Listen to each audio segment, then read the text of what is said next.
Good morning पर बच्चों, क्या हाल चाल। आशा करता हूँ आप लोग बहुत अच्छे होंगे। तो मेरे पास गुल्लो, आज का हमारा टॉपिक है निरोधी विभव किसे कहते हैं, या सस- सस्तंभ सस्तंभ विभव किसे कहते हैं, है ना। इसी क्वेश्चन को सस्तंभ विभव के नाम से पूछ लिया जाता है, इसी क्वेश्चन को निरोधी विभव के नाम से भी पूछ लिया जाता है। और इसमें हम इस वीडियो में हम 3 क्वेश्चन को कवर करेंगे। तो पहला तो हमारा यही होगा निरोधी विभव किसे कहते हैं, और दूसरा होगा हमारा निरोधी विभव पर आपतित प्रकाश की तीव्रता का क्या प्रभाव पड़ता है। निरोधी विभव पर आपतित प्रकाश की तीव्रता का क्या प्रभाव पड़ता है, ये दूसरा क्वेश्चन रहेगा। और तीसरा क्वेश्चन इसी में रहेगा हमारा, द्रव्य तरंगों की 2 विशेषताएं लिखिए। द्रव्य तरंगों की 2 विशेषताएं लिखिए। तो आप लोग वीडियो के अंत तक बन रहे हैं, बहुत ही प्रॉपर तरीके से हम 3 क्वेश्चन को समझने वाले हैं। तो पहला टॉपिक हमारा क्या है मेरे पास गुरु, कि निरोधी विभव किसे कहते हैं। किसको निरोधी विभव किसे कहते हैं। चलिए तो हम निरोधी विभव को समझते हैं। तो निरोधी विभव क्या होता है मेरे पास गुरु, कि विद्युत सेल के एनोड पर, क्या विद्युत सेल के एनोड पर क्या होता है, जब आपतित होती है कोई भी प्रकाश, क्या होती है, आपतित होती है ना, आपतित होती है। तो विद्युत जो विभव का ऋणात्मक मान होता है, जो ऋणात्मक विभव होता है, वो जिस पर प्रकाश की विद्युत धारा क्या हो जाती है, शून्य हो जाती है। क्या हो जाती है, शून्य हो जाती है। चलिए कैसे हम देखते हैं। मान लेते हैं मेरे पास गुल्लो ये प्रकाश विद्युत सेल क्या है, ये हमारा प्रकाश विद्युत सेल क्या है, ये प्रकाश विद्युत सेल। अब प्रकाश विद्युत सेल से तात्पर्य क्या होता है मेरे पास गुल्लो, जो हमारा सोलर में यूज होने वाला बैटरी, है ना, सोलर पैनल में यूज होने वाले हमारे बैटरी होते हैं। अब यहाँ पर होता है हमारा क्या, 2 होते हैं, है ना। यहाँ पर एक होता है धनावेश, यहाँ पर होता है एक ऋणावेश, है ना, एनोड और कैथोड। समझ पा रहे हैं बात। तो हम इसकी किसकी बात कर रहे हैं, हम इसकी बात कर रहे हैं एनोड। किसकी बात कर रहे हैं, हम एनोड की बात कर रहे हैं। किसकी बात कर रहे हैं, हम इसके एनोड की बात कर रहे हैं। तो क्या होता है मेरे पेरेंट्स गुलो, जब प्रकाश विद्युत सेल के एनोड पर, क्या, जब प्रकाश विद्युत सेल के एनोड पर भाई सोलर पैनल लगा हुआ है, ये क्या है, सोलर पैनल है, क्या है, ये हमारा क्या है, सोलर पैनल लगा हुआ है। अब सोलर पैनल में सूर्य की प्रकाश पड़ेगी, सूर्य की किरणें पड़ेंगी, तो स्वाभाविक सी बात इसमें करंट उत्पन्न होगा, है ना, करंट उत्पन्न होगा, जिसका एक प्लस से संबंधित होगा और एक जाके न्यूट्रन से संबंधित होगा, बराबर। तो हम किसकी बात कर रहे हैं, प्लस की बात कर रहे हैं। किसकी बात, हम प्लस की बात कर रहे हैं। तो विद्युत प्रकाश सेल के एनोड पर आपतित आपतित ऋणात्मक विभव, आपतित ऋणात्मक विभव एनोड पर ये हो गया, एनोड तो ये हो गया, और आपतित वह ऋणात्मक विभव, ऋणात्मक वह विभव, ये ऋणात्मक विभव जा रहा है और ये धनात्मक है। तो एनोड ये है और ऋणात्मक विभव ये है, ऋणात्मक विभव ये है। तो आपतित ऋणात्मक विभव जिस पर ऋणात्मक प्रभाव, सॉरी, ऋणात्मक विभव जिस पर प्रकाश विद्युत धारा क्या हो जाती है, शून्य हो जाती है। क्या हो जाती है, शून्य हो जाती है, शून्य हो जाती है। उसी को हम क्या बोलते हैं, उसी को बोल देते हैं हम निरोधी विभव। क्या बोल देते हैं, निरोधी विभव या निरोधी संस्तंभ, संस्तंभ विभव कहते हैं। एक बार पुनः रिपीट करेंगे। प्रकाश विद्युत सेल, प्रकाश विद्युत सेल के एनोड पर आपतित वह ऋणात्मक विभव, आपतित वह ऋणात्मक विभव जिस पर प्रकाश विद्युत धारा, प्रकाश विद्युत धारा का जो मान होता है वह शून्य हो जाता है, शून्य हो जाता है, उससे हम निरोधी विभव कहते हैं। क्या बोलते हैं, उसे हम निरोधी विभव कहते हैं। तो आशा करता हूं आप लोग बहुत ही प्रॉपर तरीके से निरोधी विभव को समझ पाए होंगे। चलिए अब बात करते हैं मेरे प्यारे गुल्लो, कि निरोधी विभव पर आपतित प्रकाश की तीव्रता पर क्या प्रभाव पड़ता है। ये दूसरा क्वेश्चन हमारा क्या रहेगा, निरोधी विभव पर आपतित प्रकाश की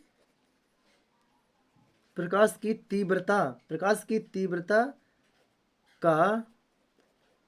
का क्या प्रभाव पड़ता है। ये दूसरा क्वेश्चन है हमारा, कि निरोधी विभव पर आपतित प्रकाश की तीव्रता का क्या प्रभाव पड़ता है। चलिए इसका हम डाल लेते हैं सॉल्व, कर लेते हैं सॉल्व, सॉरी उत्तर। तो मेरे प्यारे गुल्लो, निरोधी विभव पर आपतित प्रकाश की तीव्रता पर कोई भी प्रभाव नहीं पड़ता है। क्या, जो आपतित, मान लीजिए ये आपतित प्रकाश किरण है, आपतित प्रकाश किरण है, और निरोधी विभव, निरोधी विभव कहाँ पर होता है, धन और माइनस, क्योंकि प्लस चार्ज एनोड और कैथोड, कैथोड पर होता है, सॉरी एनोड पर होता है, एनोड कैथोड दोनों पर होता है ना, एनोड कैथोड दोनों पर ही होता है। तो जो निरोधी विभव होता है, निरोधी विभव पर ये आपतित प्रकाश किरण का, निरोधी विभव पर आपतित प्रकाश किरण का कोई भी प्रभाव नहीं पड़ता है, क्योंकि उत्सर्जित होने वाले इलेक्ट्रॉन, क्योंकि इसके उत्सर्जित होने वाले इलेक्ट्रॉन की जो ऊर्जा होती है मेरे प्यारे रसगुल्लो, वह किस पर निर्भर करती है, वह प्रकाश की तीव्रता पर निर्भर करती है, सॉरी प्रकाश की तीव्रता पर निर्भर नहीं करती है ना, सॉरी है ना, तीव्रता पर प्रकाश की निर्भर नहीं करती है,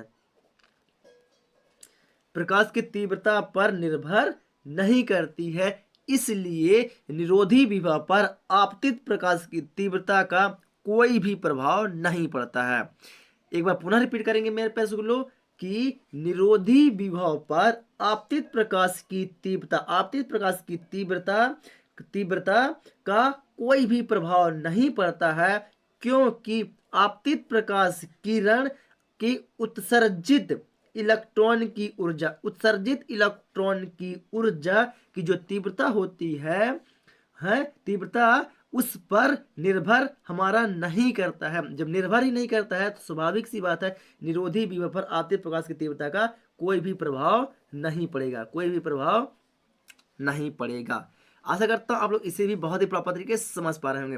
प्यारे बच्चों समझ में नहीं आ रहा है ना, तो थोड़ा सा आप लोग अपनी वीडियो क्वालिटी को बढ़ा लें तो आप लोग को प्रॉपर तरीके से दिखाई देने लगेगा। अब बात करते हैं इसके तीसरे क्वेश्चन की मेरे प्यारे रसगुल्लो। तो इसका तीसरा टॉपिक क्या है मेरे प्यारे रसगुल्लो, तीसरा क्वेश्चन है द्रव्य तरंगे, क्या, द्रव्य तरंगों की दो विशेषताएं, दो विशेषताएं। चलिए इसमें उत्तर डाल लेते हैं। पहली विशेषता क्या होगी मेरे प्यारे रसगुल्लो, जो द्रव्य तरंगे होती हैं वो केवल गतिमान कण से संबंधित होती हैं। जो द्रव्य तरंगे होती हैं, क्या द्रव्य तरंगे, वो केवल किससे संबंधित होती हैं, केवल वह गतिमान कण से, गतिमान कण से क्या होती हैं, संबद्ध होती हैं, संबद्ध होती हैं या संबंधित होती हैं।